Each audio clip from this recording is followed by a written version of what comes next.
Hello, ladies and gentlemen, veterans, dedicated VA employees, everybody watching. Hey, I'm glad you're back. Let's talk about VA disability. As always, I'm a Trey Lang, VA accredited attorney, years of experience with the VA, inside and out of the walls there. We have already done quite a few videos, different topics to help put some education out there. Do remember this is a platform that is supposed to be educational. That's its purpose, and to help make the process easier between veteran and VA. When it comes to disability claims. But if at any time you go back and you watch those videos and there's a topic that you would like to know more about, or another topic you'd like us to talk about here on this platform, please feel free to throw a comment in there. Give us your suggestions. I'm happy to go through and build videos where I can on topics. Please remember, though, if you do put in comments, I would highly recommend not to put in any personal information or personal claim information or facts about your case, just to avoid putting the wrong information out there for people to see that's personal to you.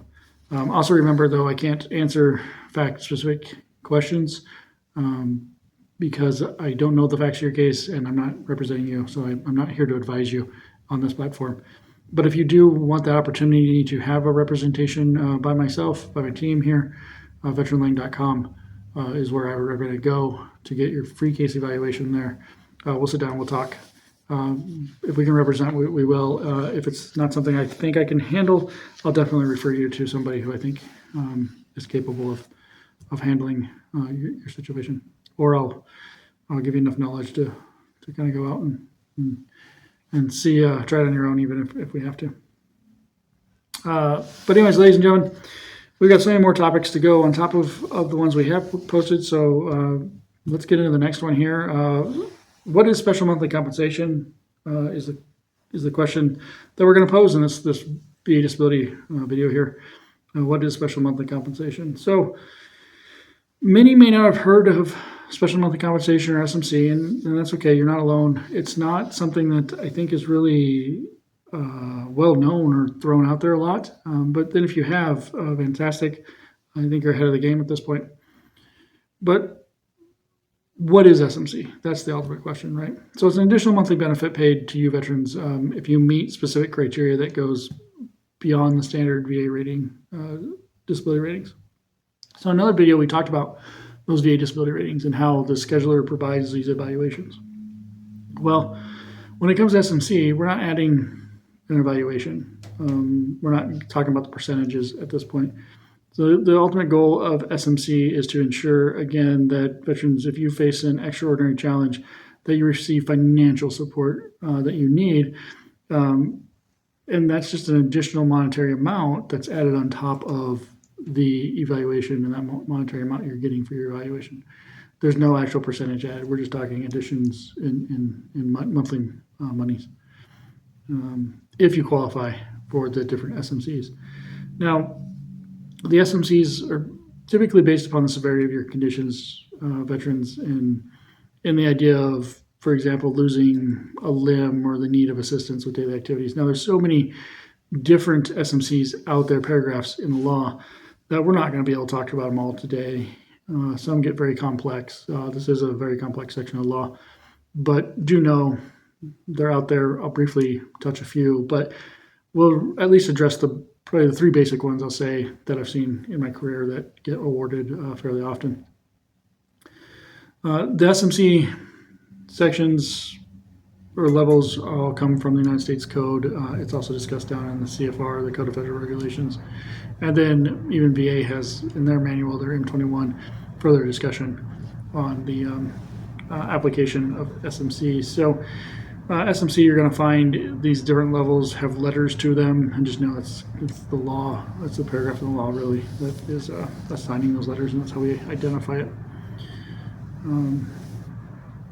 So what are those levels? Well, those three common ones that I mentioned here, veterans that I've seen in my career with the VA, those are typically SMCL, SMCS, and SMCK. Now, I'll talk more in detail with these here, but SMCL typically is that aid and attendance piece, is what it's known as. SMCS is known as the housebound section here. SMCK is usually based upon loss of use. We do again have multiple different SMCs levels in here. We even have P's and M's and N's and R's and T's and just so many. It just the more severe of the situation, the conditions, the higher we could potentially go here in the criteria.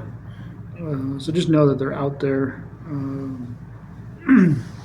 But let's focus on those three here at this moment. So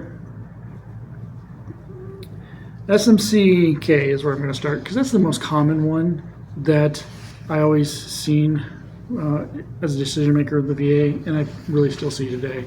So SMC-K is usually awarded for loss of use of a specific body part or function. The more common one I see is the loss of use of a reproductive ability, or what's really known as a loss of use of a creative organ. For the male veterans out there, I see erectile dysfunction all the time. So if you have ED, you get that service connected, that's typically a 0%, but the SMC for that loss of use of that creative organ there will come into play, and you'll get an additional monthly amount on top of your benefits there. For the female veterans, that's still a possibility for you as well. There's still conditions there where the reproductive ability or that loss of use of creative organs does occur in your case as well. And I apologize, off the top of my head, I don't have that condition to provide in the video. The ED is the easier one for me to remember because I see it pretty much all the time. But now SMC-K is not just that loss of use of that creative organ. There's other criteria that could make SMC-K possible. It could be the loss of a hand, a foot, or both buttocks. It could be a loss of vision in one eye. Now, keep in mind, veterans, as I go through these lists, though, if you aren't service connected for these issues or conditions that create the criteria in this issue in each of these levels of SMC, you're not going to be eligible for SMC. You have to have that service connected condition. So if you have, for example, loss of vision in one eye, but you're not service connected for the vision portion of that underneath the scheduler, you're likely not going to qualify for the SMC-K level because it's not a service connected condition at that point. You can also be service connected veterans for a complete loss of hearing in both ears. That's another option there to get SMC-K. You again also have SMCS, and I'm going to talk about that one next because that's the second most common one that I have seen, and I even remember applying as a decision maker in the VA. Now, it's also, I'll have to admit, the one I forgot about the most because it was easy to forget about. Sometimes it was just easy to forget a lot of these SMCs. So veterans do know that it's because of the complexity of this section of law, it can be easy to forget to put on the decision when you do qualify. So if you feel that the VA didn't pick it up when they were supposed to, because the criteria was met when they made the decision, it's not something you have to always claim. Then yeah, feel free to file a claim for that. Reach out to a representative and maybe even appeal the missed issue there as well. But the housebound portion is got a couple different criteria to it. The idea was that it would be awarded veterans if you were confined to your homes due to your service-connected conditions. So if you can't leave your home at all, just in fact, as we call it, then SMCS would be awarded. Now, there's also just kind of this legal SMCS that's not the housebound in fact part. The legal portion of it all also could give you a housebound when you're not truly restricted to your home. If veterans, you have a single 100% service-connected disability and an additional disability rated at 60% or higher, that can get you the SMCS as well for housebound. So 100% and a 60% evaluation there, or higher on that 60%. And then when we get to multiple 100%, we get into higher levels of SMC, but just know that's the S there. So those are the two most common ones. The third common one that I've seen and still see is that aid and attendance one. That's that SMCL. This is usually awarded when veterans require the regular aid and attendance of another person for daily activities. Now, this gets a little tricky sometimes. Now, if you can meet some daily activities, you may not qualify for it. You may, again, it's all legal argument likely there, but keep in mind, this is not an all-exclusive list, but just for a few of those things that you may struggle doing daily activities as bathing, dressing yourself, feeding yourself, managing your medications, even attending to the needs of nature, using the bathroom, using the restroom. If you need help with any of those or all of those, SMCL is probably the way to go ultimately there. But again, it's going to fall in on what the medical evidence shows at that point, if you actually require that level of attendance, aid and attendance there by another individual. So again, that's the three main ones. We do have some other ones out there, like I said, that are much higher. I mean, you got the things such as SMC, M's, and N's, and that could be something as loss of use of even both legs. That could be blindness in both eyes. Maybe it's a loss, anatomical loss, or a loss of use of both arms. Even we start going higher and higher here. You could have something as in, say, SMCR, which is the still an aid and attendance level, but it's at a higher level, which usually requires not just requires us usually kind of a skilled nursing care, for example, but there's other criteria in there as well. So it gets much more complicated as we get higher. Even with TBI claims, there's SMCs for that as well there. So now, is it possible, veterans, that you could get more than one SMC assigned? Yes. Yes, you could meet the criteria for more than one and get more than one assigned. VA still has to avoid permitting rules that are inside the rules and the laws, the CFR, the United States Code, and so forth. When doing that, you can't really double dip on things. But they do have to assign the one that's more advantageous to you that the criteria meets, and if there is one over the other. So it is possible maybe you're more SMCR for aid and attendance instead of L there, which is maybe a bad example, but just know that it's possible for you to get more than one SMC assigned at a time. So how do we do that? How do we get SMC assigned? Well, like I mentioned kind of briefly at the beginning, is SMC can be automatic in the process. So like when VA assigns 0% evaluation, and we'll just use the ED example again. For ED, well, that's an automatic pickup there of SMC, loss of creative organ. They should automatically provide a decision granting that SMCK at that point.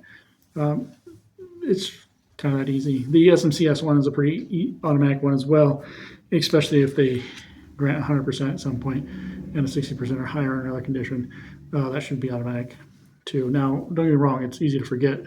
There's so many provisions here, it's sometimes easy to forget to automatically apply any of these provisions when the evidence shows it. So veterans, again, it doesn't hurt to double check with a representative to make sure that it hasn't been left off or forgotten.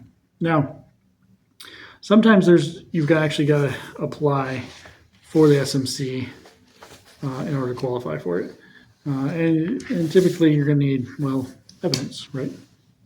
You need evidence for everything. As we mentioned before, your condition, veterans must be service-connected at this point. So if you are having an issue that SMC would apply to, say maybe that loss of vision in one eye, and it's not service-connected yet, that's going to be your first step, is you're going to have to get that service-connected if that's their sole reason. Now, there may be other reasons that are service-connected we can lean on and focus in there. And then again, you'll have to meet the criteria to each one of those levels of SMC. You may need likely you're going to need medical evidence. There are some where you will need an examiner, VA examiner or private physician, or maybe if you're in the nursing care, there'll be physicians there that will have to fill out some paperwork and kind of some exam information to let the VA know the severity of your conditions, because it just may not be in the other evidence of record in order to get to that SMC level. But now, if you do, veterans feel that you qualify for SMC, again, but you weren't awarded it, you can always appeal that, put it on supplemental claim. For example, provide medical evidence if it happens not to be in there, and get that source connected. Now, again, I think it's more with the SMCL, the aid in attendance. There's additional form that the VA has for the exam that could also be filled out too. But I would definitely get with the representative veterans on that and make sure you get all the documents that you need to get that granted if you feel you do qualify. But in short, that's SMC. That's a special monthly compensation. Again, it's not an additional evaluation from the scheduler. It's just additional criteria. Again, very complex, multiple different sections of the law that could allow additional monthly monies and benefits to you veterans where the scheduler unfortunately can't reach when the conditions are to a certain severity. L, K, and S are my three common ones. Again, veterans that I see, that's usually I see the loss of use of the great organ for K, loss of and use of a creative organ for K, the housebound for S, and the aid intents for L. So I would probably keep an eye out for those. If you think you qualify, those are probably the more common ones I've seen, and maybe even the easier ones to obtain underneath the criteria. But now, your condition could be severe enough to meet a lot higher ones too. You can again receive multiple SMCs. It's possible, but again, VA still has to avoid permitting and so forth in that process. Don't forget the medical evidence. Don't forget the proper claims form. Don't forget you can appeal. You can provide that on supplemental claim. And don't forget representative to help you along the way if you feel you need one. Veteranlane.com is a good spot to start there. If you don't know where to start, we can chat and see what we can do for you.